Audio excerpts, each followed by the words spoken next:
They say college is a place where you develop a deeper understanding of the world. They also say the friends you make in college will be your friends for life. What they don't tell you is how to handle it when your understanding of the world collides head-on with your closest friend. In my case, the friend was my roommate Nick. The issue that came between us was white privilege. White privilege isn't a term that you can find in the dictionary, at least not yet. Lately, though, its presence has been everywhere. That's why, on a rainy Sunday night, I brought it up. I started talking about how frustrating it was when politicians and journalists denied the existence of white privilege. I had assumed that Nick would feel the same. Besides being well-informed, Nick is one of the most compassionate, generous, and thoughtful people I know. So I was surprised when we wound up getting into a debate about the issue. I think the biggest problem was that we didn't agree on what white privilege actually was. Without a common definition, we struggled to make sense of each other's ideas. Misunderstandings and misgivings gradually piled up. Our debate devolved into a full-blown argument, and then finally it exploded.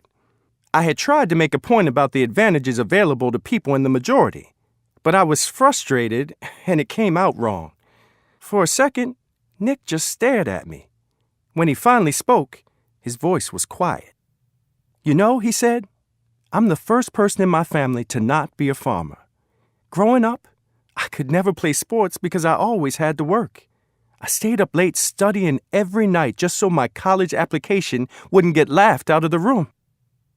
And you're suggesting that the only reason I'm here?" He stopped talking then. He looked like he was going to cry. Then he picked up his jacket and left. Part of me wanted to go after him and say something that would make him understand that that wasn't my point at all. But I was frustrated too. I couldn't find the words. For the next few days, we avoided each other. Not being able to communicate about the issue had hurt our friendship, and neither of us knew how to repair the damage. It was when my communications professor assigned a definition essay that I had an idea.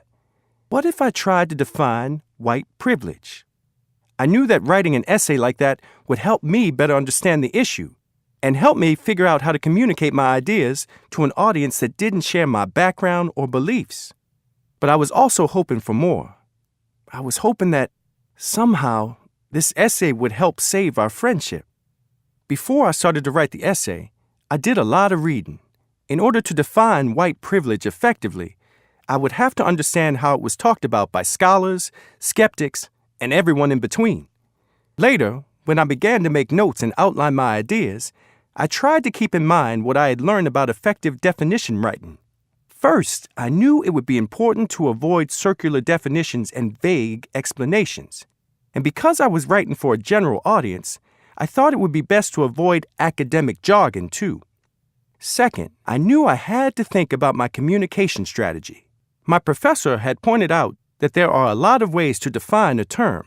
The key is to identify the ones that will best reach the intended audience. Eventually, I realized that in order to avoid misunderstandings, I couldn't only explain what white privilege meant. I would have to explain what it didn't mean. This would help me clarify an important point. The notion of white privilege does not mean that white people don't face obstacles, or work hard, or believe in tolerance. I still needed a more affirmative definition, though. I had to explain in clear terms that being white in our society comes with a variety of subtle, often invisible advantages. I thought one effective way to do this would be to provide statistics and examples that illustrate the effects of white privilege. In my reading, I found dozens of statistics showing the advantages white people have in areas like healthcare, education, and employment.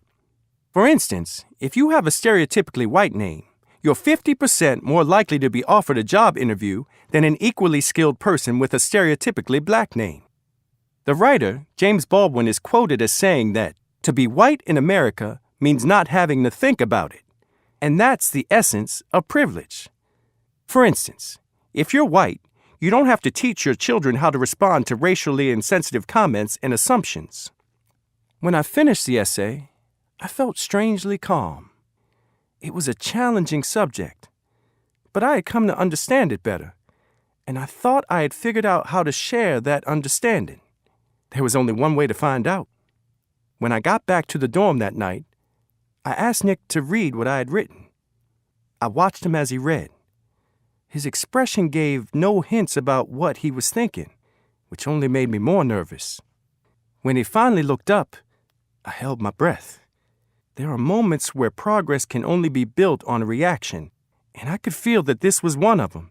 I think Nick felt it too. And true to form, his response was compassionate, generous, and thoughtful. It was progress.